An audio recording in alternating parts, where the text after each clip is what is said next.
जिस हरियाणा ने मनोहर लाल खट्टर जी को 2 बार मुख्यमंत्री बनाया और वर्तमान में वो हरियाणा के करनाल से लोकसभा सांसद बनके और केंद्र की सरकार में ऊर्जा मंत्री हैं, यानी कि 2 बार मुख्यमंत्री भी हरियाणा ने बनाया, सांसद भी हरियाणा ने बनाया और हरियाणा की बदौलत ही वो केंद्र की सरकार में कैबिनेट के ऊर्जा मंत्री हैं।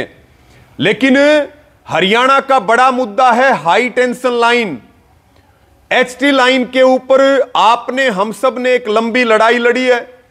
केंद्र सरकार जो पॉलिसी लेकर के आई, उस पॉलिसी में ROW राइट ऑफ वे, उसमें 3 अलग अलग प्रावधान किए गए। 30% ग्रामीण, 45% अर्ध शहरी और 60% शहरी, 3 प्रोविजन उस पॉलिसी के अंदर तय किए गए।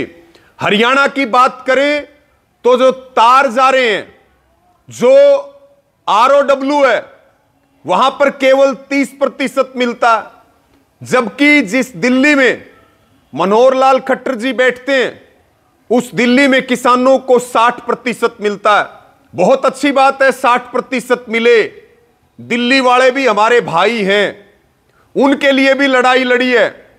हरियाणा सहित लगभग जो 4 से 5 राज्य आज हाई टेंशन लाइनों की चपेट में है, उनकी बेस कीमती जमीन की कीमत 10 पैसे 20 पैसे बच रही है। जबकि जिस हरियाणा ने 2 बार मुख्यमंत्री बनाया, सांसद बनाया, केंद्रीय मंत्री बनाया, उस हरियाणा को मनोहर लाल खट्टर जी केवल 30% दे रहे हैं। हम मनोहर लाल खट्टर जी को यह कहना चाहते हैं, इस 30% को भी 60% कीजिए। हरियाणा, राजस्थान, गुजरात, दूसरे राज्य के किसानों को भी फायदा मिले। उनकी जमीन बर्बाद हो रही है। आपने पोल लगाया, उसका कंपनसेशन दिया, लेकिन जब आप इसका ऑपरेशन शुरू करेंगे, इसमें पावर की सप्लाई शुरू होगी।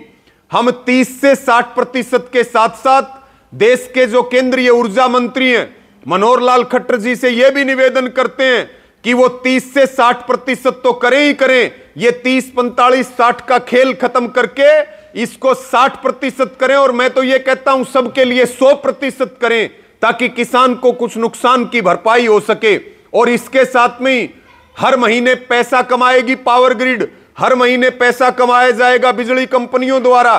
तो यह भी मनोहर लाल खट्टर जी की जिम्मेवारी बनती है कि हमें वार्षिक किराया इन लाइनों का दिया जाए, क्योंकि ये सेवा के लिए नहीं है, ये व्यापार के लिए, बिजनेस के लिए।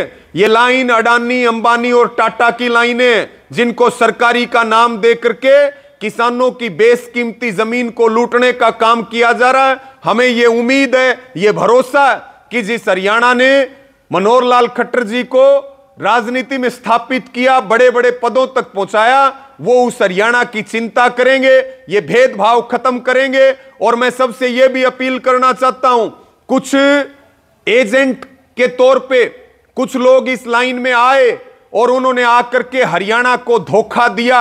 ऐसे एजेंटों से भी आपको सावधान रहने की जरूरत है, जो हरियाणा को बेच करके चले गए, जिन्होंने हरियाणा को लूटने का, ठगने का काम किया, और जिन्होंने जो मुंह की खा रहे हैं जगह जगह, ऐसे लोगों को हरियाणा में ना घुसने दें।